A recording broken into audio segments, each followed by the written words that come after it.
como os decía, estos últimos miércoles la verdad es que al final estas sesiones, decíamos, pues hay unas diferentes categorías, ¿no? Hay las categorías de lo que es el conocimiento, lo que son las prácticas singulares y lo que es la filosofía, el planteamiento, la forma de entender las cosas. Yo creo que hoy tenemos una de esas sesiones que combina muy bien las tres cosas, porque por una parte tenemos una filosofía muy particular, una forma de hacer, yo creo que un poco distinta, pero además detrás hay mucho método y hay mucha ciencia. Tenemos a Rosa Taberner, que estoy segurísima que todos la conocéis. Rosa Taberner es dermatóloga del Hospital Son Yatsen, pero en las redes sociales se podría decir una influencer. ¿Podemos decirlo? No podemos decirlo, no lo es. Es una persona muy conocida en las redes sociales y es muy conocida porque lo que ha hecho ha sido adaptar el conocimiento a la nueva forma de comunicación, una forma de comunicación que es muy cotidiana, que está vigente, que es la práctica que nosotros utilizamos. Rosa fue reconocida el año pasado, creo que fue, con el premio Ramon Llull por su aportación a la educación y al conocimiento precisamente en esta línea. Y ella viene a hablarnos a propósito de Dermapixel, a propósito del sistema que ella desarrolló en este sentido, viene a hablarnos de cómo son las nuevas formas de comunicación. Formas de comunicación tanto entre los profesionales como con los pacientes, porque ella ahora me contaba que aunque esta herramienta en principio se ideó para relacionarse con otros profesionales, pero que al final indirectamente, claro, es una herramienta de consumo para los pacientes que quieren conocer más acerca de su situación de salud. Y así más, pues os dejo con Rosa. Gracias, Rosa. Muchas gracias. Ya está, sí. Así. ¿Qué tal? Buenos días. Primero, gracias por la presentación. Gracias por la invitación. Encantada. Es la primera vez que estoy aquí en este salón de actos. Espero que no sea la última. Y tranquilos que no os vengo a hablar de mi libro, o sea que no voy a hablar mucho o no voy a hablar nada de Dermapixel, sino que bueno, esto es fruto de una presentación en un congreso hace poquito en Son Espaces sobre nuevas maneras de entender el modelo asistencial, y a mí me tocó hablar de teledermatología, y eso es un poco lo que vengo a explicaros. Aunque sea teledermatología, es verdad que la telemedicina pues le podéis poner tele lo que sea detrás y seguro que tiene aplicación en vuestro ámbito de trabajo, o sea que no os quedéis solo con la dermatología, ¿no? Porque si no, esto solo le interesaría a una persona, que es la única dermatología que hay en esta sala. Y yo os voy a intentar los próximos minutos, que prometo que será breve, intentar responder a esta pregunta, ¿no? Si tiene sentido hacer teledermatología o tele lo que sea cuando nuestros pacientes viven a menos de 25 kilómetros, por decir algo, o 20 kilómetros de nosotros, ¿no? del dermatólogo o del médico en este caso. Y así os diré que la telemedicina, ya no la teledermatología, empezó hace más de 100 años, y las primeras experiencias de telemedicina fueron, esto es la Antártida, una de las bases australianas en la Antártida, y aquí, como os podéis imaginar, en este entorno tan lejano, pues nadie ponía en duda de la utilidad de las primeras experiencias de telemedicina a través del teléfono, ¿no? Era impensable que aquí se pudiera hacer de otra manera. Pero en los años 60 y 70, pues ya desde la NASA se impulsó también en gran manera las prácticas de la telemedicina, pues para los astronautas, por ejemplo, de las misiones espaciales. Esto tampoco, no creo que nadie lo ponga en duda. Y esto es un artículo de la semana pasada, o sea, esto es súper reciente, que dice que los astronautas del futuro y del presente pues deberán aprender a realizar cirugías en el espacio, porque evidentemente si les pasa algo, pues no tendrán un cirujano, o sea, tendrán que tener habilidades, y todo eso se adquiere con la telemedicina, ¿no? Esto ya es una experiencia más reciente en la Bahía de Kirkenes, en Noruega. Esto ya es de teledermatología, a partir de los años 80, pues veis este punto. Kirkenes está justo al lado de la frontera con Rusia, y el hospital más cercano es Tromsø, que está a 800 kilómetros. Un dermatólogo vuela a este sitio tan lejano una vez al mes en avioneta. Y como podéis imaginar, pues aquí pues el resto de los días pues se manejan con la telederma, y lo hacen sin ningún problema, ¿no? Pero nosotros no estamos ni en Kirkenes, ni estamos en la Luna, ni estamos en la Antártida, estamos, bueno, podría haber puesto una foto de Inca, pero el otro día puse una foto del Paseo del Borne, estamos en Mallorca, y aquí aparentemente pues todo está muy cerca, o sea que en realidad como que si esto es necesario o no, pues no lo sabemos. Para los que no lo conozcáis os voy a decir que hay dos tipos de teledermatología, ¿no? La que se llama en tiempo real o real time y la que se llama en diferido. Y ahora os voy a explicar las diferencias entre las dos. En tiempo real, que también se llama teledermatología síncrona, pues esto es un poquito más complicado, ¿no? Porque implica desde el médico de familia o pediatra con el paciente el quedar como por un sistema de videoconferencia con el dermatólogo, que está alejado, y quedar en el mismo momento. Esto, como os podéis imaginar, consume mucho tiempo, también tiene el problema de que la calidad de la imagen, aunque es verdad que en el día de hoy ha mejorado mucho con los sistemas de videoconferencia, pero no es tan bueno como una imagen estática o una foto, es mucho más costoso y necesita esa coordinación temporal que lo hace complicado, ¿no? Esto lo que pretende es ser como una sustitución de la consulta presencial, como si fuera un mal menor, ¿no? Pero lo que está más de moda y lo que se hace más es lo que se llama la telederma asíncrona, que no es en tiempo real, o sea, el médico de familia o el pediatra hace la foto del paciente, te la manda, tú la ves cuando puedes, se supone que será pronto, en 24 o 48 horas como mucho, emites un informe a posteriori y el paciente evidentemente ya se ha ido, ¿no? Esto consume muy poco tiempo, tiene muy poco coste y el objetivo sobre todo no es tanto el de sustituir la presencia, o sea, la consulta física, sino establecer prioridades de atención al paciente. Pero conceptualmente, esto es técnicamente, pero conceptualmente nos interesa también diferenciar la telederma en dos tipos, lo que se llama telederma rural, que sería ese concepto de la NASA, de Marte, de las misiones espaciales, de Kirkenes, ¿no? de la Antártida, de lo que se llama telederma urbana, en esos entornos mucho más cercanos, que es lo que en principio más nos interesa, porque nos puede parecer que no hace falta, pero sí que vivimos en una sociedad cada vez más envejecida y sí que nuestros pacientes son cada vez más mayores y tienen más problemas de accesibilidad y eso aunque estén cerca, pero no siempre tienen facilidad de acceso, ¿no? Esto es un gráfico de las zonas más oscuras son el porcentaje, o sea, son los porcentajes de pacientes mayores de 65 años y como veis en España hay muchos puntos lilas que indica que más del 30% de las personas tienen más de esa edad, luego no es demasiado descabellado.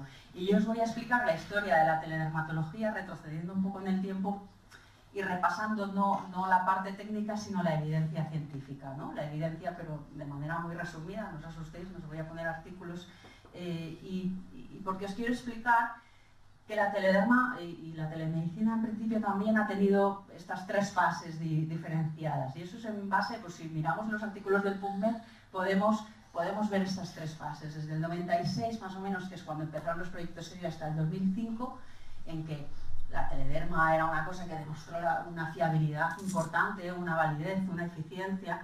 Luego, momentos de dudas, de incertidumbres, de desventajas hasta el 2010 y a partir del 2011 y hasta la actualidad, pues la telederma parece que se ha afianzado y que ahora hay más ventajas y que es algo que se ha consolidado, ¿no? Porque al principio era esto, al principio la telederma, pues los estudios que había estaban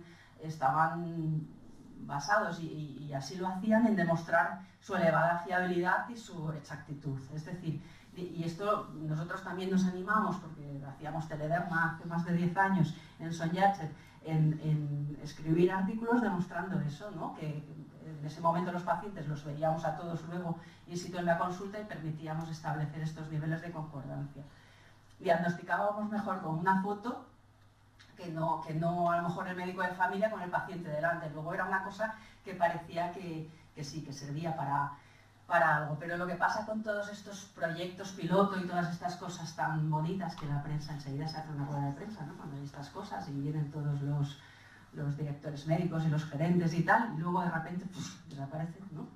Y te quedas con el proyecto piloto, pasa un año, pasa 2 años, y dices, ¿qué pasa con esto?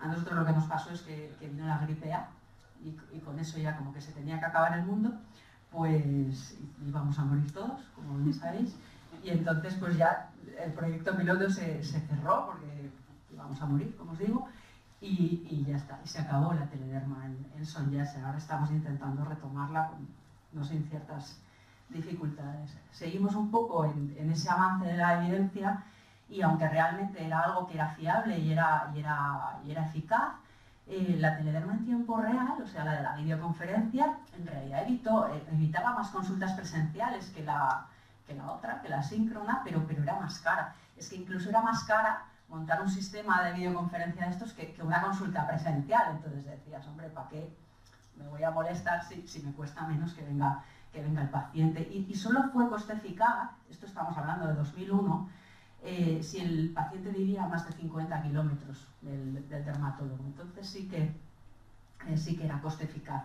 Pero a día de hoy, si replicáramos este estudio, probablemente estos números nos saldrían completamente distintos porque los costes de montar un sistema de estos de telecomunicación hace pues, 15 años no tienen nada que ver con si lo hacemos ahora, ¿no? Y de repente, pues lo que pasó, sobre todo en los artículos de los ingleses, pues se dio un topetazo un poco con la realidad, ¿no? Y empieza esa fase de dudas, de incertidumbres, en las que todo eran problemas. Y la telederma resulta que sí, que tú ves una foto o atiendes a un paciente por videoconferencia, pero entonces ya decimos que la piel también tenemos que palparla, ¿no? O sea, los dermatólogos trabajamos incluso con el olfato, que es bastante desagradable, pero que es algo que nos ayuda a veces a diagnosticar cosas, y eso con la telederma, afortunadamente ya os digo que no se puede hacer, ¿no? No es posible palpar la piel con una foto, entonces un dermatofibroma a lo mejor lo podré intuir, pero yo necesito tocarlo, una queratosis actínica, etc. Y no podemos fotografiarlo todo. Imagínate un prurito sin hemateria, un prurito sin lesiones, que nadie dice vamos a fotografiar, ¿no? Y luego, por último, en ese momento, sobre todo, estamos hablando de hace bastantes años, las cámaras han mejorado, pero en ese momento las imágenes tampoco eran de una calidad excepcional. Esto, por ejemplo, es nuestro proyecto de telederma, que era con los centros de salud de Sóller y del Arenal. Era una foto real que nos mandaron. O sea, esto era el tumor, ¿vale? O yo intuyo que esto era el tumor, pero yo solo podía diagnosticar el aloe vera perfectamente. Pero esto, hombre, lo diagnosticamos, porque ya nos imaginábamos que esto era un carcinoma epidermoide, pero hay que echarle imaginación, hay que reconocerlo. Luego también nos enviaban cosas como estas, que lo único que sé es que están en el muslo, pero bueno, vale, me imagino que no es nada, pero entenderéis que con imágenes como estas pues es un poco complicado llegar a un diagnóstico, y aún así nos arriesgábamos, porque como el paciente luego le hacíamos venir, pues tampoco era un poco como una porra, ¿no? A ver si lo acertábamos o no, o sea que no tenía mucho riesgo porque el paciente luego venía a la consulta.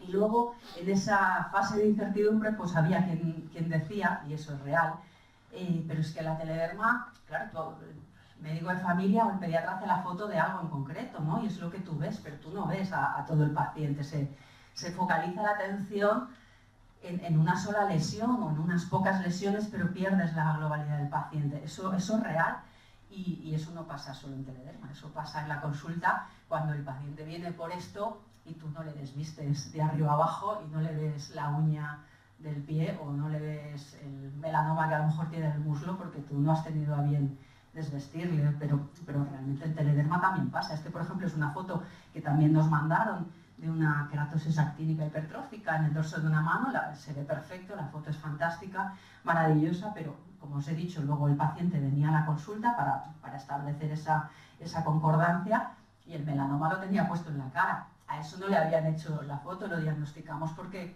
el paciente vino y porque estaba en la cara, pero si no, posiblemente este paciente pues a lo mejor hubiera sido diagnosticado pues más tarde y a lo mejor en una fase más avanzada.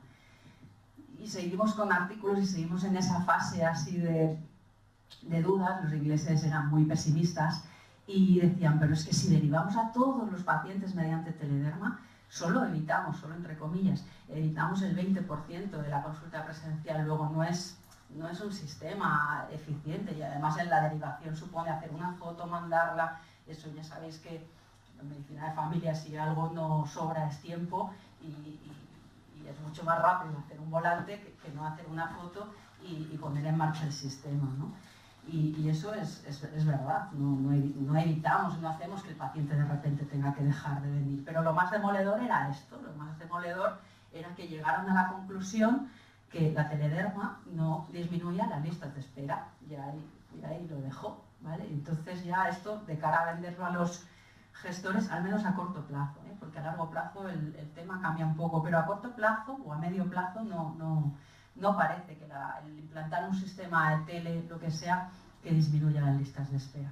Y sin embargo, seguimos avanzando en el tiempo y lo que pasó es que a partir del año 2005-2006, pese a la crisis mundial global, pese a las gripes A y pese a todas estas cosas, pues de manera proporcional lo único que vimos fue que, aunque todo eso era como muy pesimista, se produjo un aumento de inversión en telemedicina y pasamos de una inversión global a nivel mundial de 10.000 millones de dólares en el año 2006 en el año 2011 creo que era 26.000 millones de dólares en sistemas de telemedicina y sobre todo eso no se hacía en países alejados, en la sabana africana, etcétera, sino que esa inversión se estaba haciendo sobre todo a expensas de países del primer mundo, ¿no?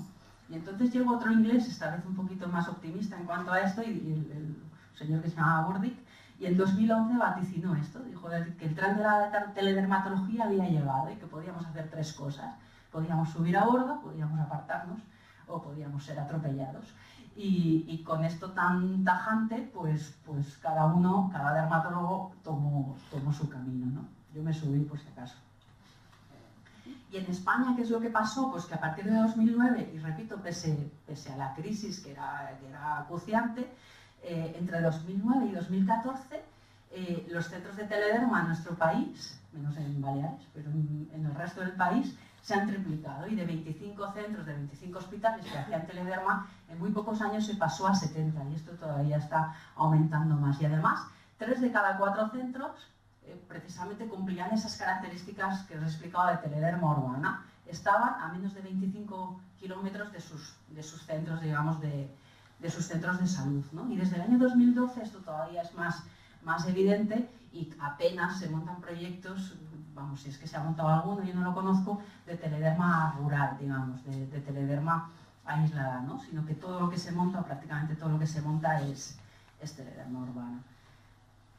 Pero claro, podemos hacer esta reflexión, si el objetivo de la telederma no es porque no lo va a conseguir, al menos a corto plazo, el de disminuir la lista de espera, ¿para qué narices sirve la teledermatología, ¿no? De cara sobre todo a cambiar la asistencia y a convencer a nuestros gestores de que esto es algo que puede ser útil. Y ahora os voy a explicar por qué, y se puede resumir bastante bien en esta frase, y yo además soy una convencida y me lo creo, que es que la telederma, ya digo lo que sea, pues es algo que rompe barreras, ¿no? Rompe barreras del espacio, porque de repente, y de la accesibilidad, porque de repente hace accesible un especialista o un hospital a alguien que a lo mejor de otra manera su médico se lo pensaría más a la hora de derivarlo por problemas de movilidad, etcétera, ¿no? Pero también rompe barreras del tiempo, o sea, el que el médico de familia haga esto a un clic y que en 0,00 segundos o de manera inmediata, pues el dermatólogo pueda tener esa imagen, eso es algo que si lo pensáis es bastante alucinante y que sobre todo, y a mí es lo que más me interesa, porque a mí el tema de la docencia sí que me gusta mucho, rompe barreras del conocimiento, ¿no? Esto es algo que ahora sí que os voy a explicar un poquito mejor. Y todo eso se traduce en esto, ¿vale? No quita lista de espera, pero la telederma lo que sí que hace, y esto todo el mundo tiene que estar de acuerdo, porque si no es negar la realidad, que la telederma mejora la calidad asistencial, porque mejora la accesibilidad, porque mejora la priorización, ahora lo vais a ver, porque permite, y para mí, ya digo, es lo más importante, o de lo más importante, mejora la formación de los médicos de familia, de los pediatras, y porque mejora la comunicación entre niveles asistenciales, que esto a día de hoy ya sabéis que es muy importante.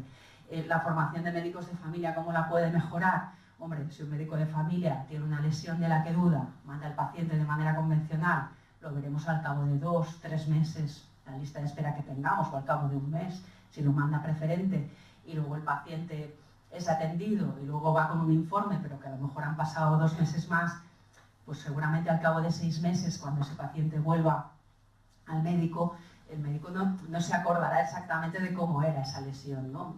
En cambio, si en 24 horas, en 48 horas, el médico hace la foto, la manda y tiene un resultado con la foto que ha hecho, tiene un resultado, una orientación diagnóstica y además con un texto explicativo del por qué, pues ese médico de familia sí que se va a aprovechar de un aprendizaje y a lo mejor la siguiente vez, pues a lo mejor incluso ya no lo va a enviar porque ya va a saber a la que haga 4, a la que haga 5, va a aprender mejor, ¿no? Y de eso es de lo que se trata.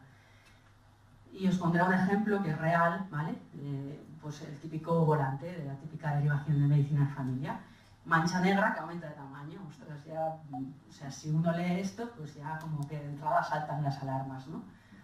Y si esta mancha negra que aumenta de tamaño, pues es esto o es esto, ¿vale? Porque las dos imágenes, los dos pacientes, estaban derivados como mancha negra que aumenta de tamaño. Incluso os diré que el de la derecha lo mandaban preferente porque le picaba un poco y el paciente se quejaba más, y el de la izquierda era un pobre abuelete que lo tenía en la espalda, no le picaba y lo mandaron normal, ¿vale? Ahora lo veréis, o sea, ahora no vale, porque ahora veis las dos fotos vosotros y dices, pero si el de la izquierda era un melanoma y el de la derecha parece que no es nada, ¿no? Efectivamente no es nada. Pero esto son cosas reales, o sea, y si son cosas reales que nos pasan en la consulta, será que a lo mejor con el paciente delante, a lo mejor no es tan sencillo para todo el mundo. La telederma, si en vez de mancha negra que aumenta de tamaño, además de eso va acompañado de una foto, pues os podéis imaginar que aunque a lo mejor es demasiado tarde porque este melanoma está muy avanzado, pero que nosotros vamos a darle una cita más preferente, vamos, de hoy para mañana, al señor de la izquierda, aunque no se queje de picor, que a la señora de la derecha, aunque le pique un poco la lesión, ¿no? Que no pasa nada y que a lo mejor ni siquiera la tenemos que ver en la consulta. De manera que la telederma no sustituye la visita presencial, pero sí que facilita el acceso con la rapidez que haga falta a aquellos pacientes que más lo necesitan y de eso se trata.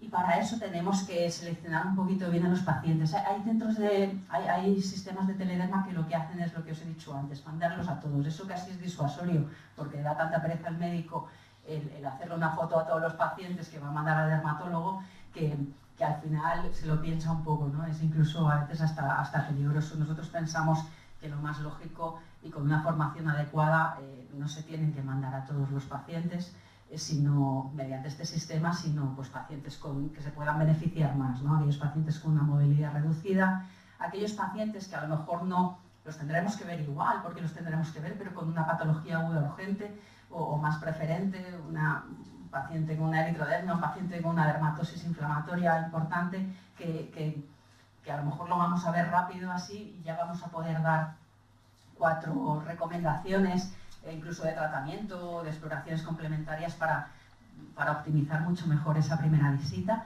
y por supuesto en patología tumoral, ¿no? Como screening del cáncer cutáneo, que es para lo que mejor sirve la telederma. Y ahora que os he convencido y que mañana aquí ya se va a pedir de hacer telederma, pues cómo la montamos, ¿no? Y esto seremos muy rápidos y yo después de la experiencia que tuvimos con este proyecto piloto, pues sí que me di cuenta de una cosa, porque de los fracasos también se aprende, y es que si lo hacemos lo tenemos que hacer muy fácil, lo tenemos que hacer muy simple y muy rápido para el pobre médico de familia que está ahí hasta arriba de todo, ¿no? Y también de manera a optimizar un poquito todo el proceso. Y con estos años, pues no hay que ser Einstein, pero nos damos cuenta de esto, ¿no? Que todos, absolutamente todos, yo creo que el 99% de vosotros lleváis una cámara, y además una buena cámara en el bolsillo, que es vuestro teléfono móvil, ¿vale? Y la telederma a día de hoy se sigue haciendo con cámaras de fotos, normalmente compactas, pero con cámaras de fotos. Y yo estoy convencida de esto, de que el futuro de la teledermatología es el teléfono móvil, que va a ser la manera, de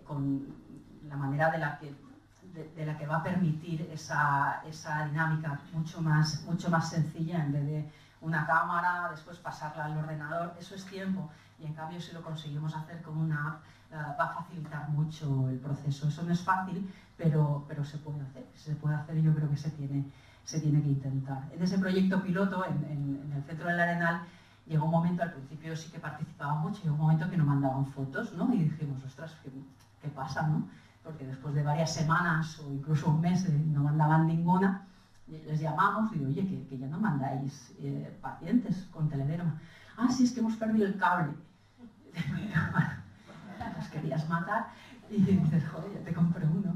Y nada, pues, pero estas son cosas que pasan, a la gente le da pereza, o sea, una cosa tan chorra como descargar las fotos en el ordenador para luego hacer la consulta, es algo que a lo mejor nos puede parecer que es una tontería y que es sencillo y que son 30 segundos, pero es un paso, es un stop que hace que a lo mejor muchos médicos no lo vean tan útil o les dé pereza usarlo, ¿no? Y la telederma móvil, si alguien tiene dudas, este es mi WhatsApp de cualquier día, da igual.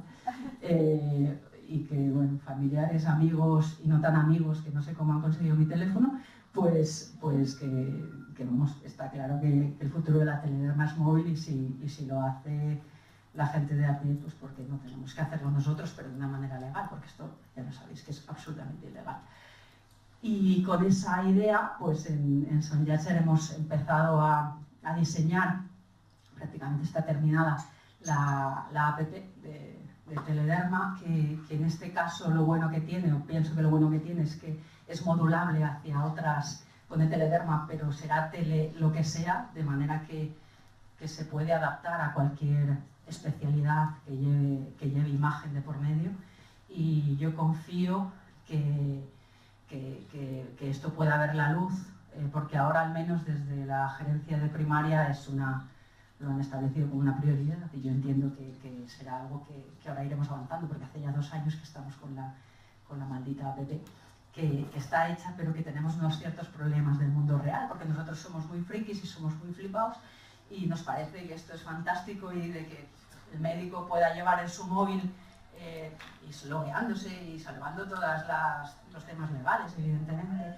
y de manera segura, encriptada y todo lo que queráis, y nos parece que es algo que es guay hacerlo así, ¿no? Pero luego resulta que no es tan guay, porque luego siempre hay el médico de familia o lo que sea que dice, ay, pero yo no tengo por qué usar mi móvil personal, claro, para gastar mis datos para mandar una imagen por temas de trabajo. Entonces, eso sí que hay unas ciertas reticencias universales, y entonces tendremos que hacerlo seguramente con móviles corporativos también, por un tema de seguridad.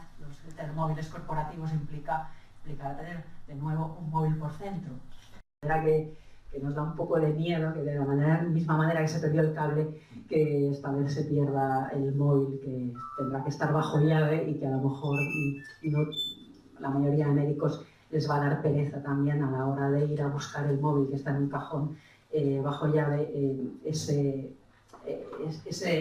salto va a hacer, creo yo, que no sea tan útil como si lo usas con tu móvil, que lo tienes en el bolsillo. Pero bueno, por lo visto será la única manera de hacerlo, y es un primer paso, porque la otra pega que tenemos, y la otra frase temida que siempre escuchamos cuando alguien quiere hacer algo diferente, y esta frase nos viene de la OTIC, por ejemplo, no lo grabas, ¿verdad? Esto esa frase del almirante Grace Hopper, que fue una mujer fantástica, bueno, de la Armada Americana, que dijo, pero si esto nunca se ha hecho así, ¿no? Y esa frase es la que a mí me da un poquito más de miedo, porque cuando quieres cambiar un poco la manera de hacer las cosas, te encuentras siempre con esas barreras, pero espero que las podamos salvar en breve. Y nada, eso era lo que os quería contar. Estos que pasar consulta o atender pacientes, yo también. Y gracias por estar aquí. Si tenéis alguna pregunta, pues aquí estoy. Muchas gracias.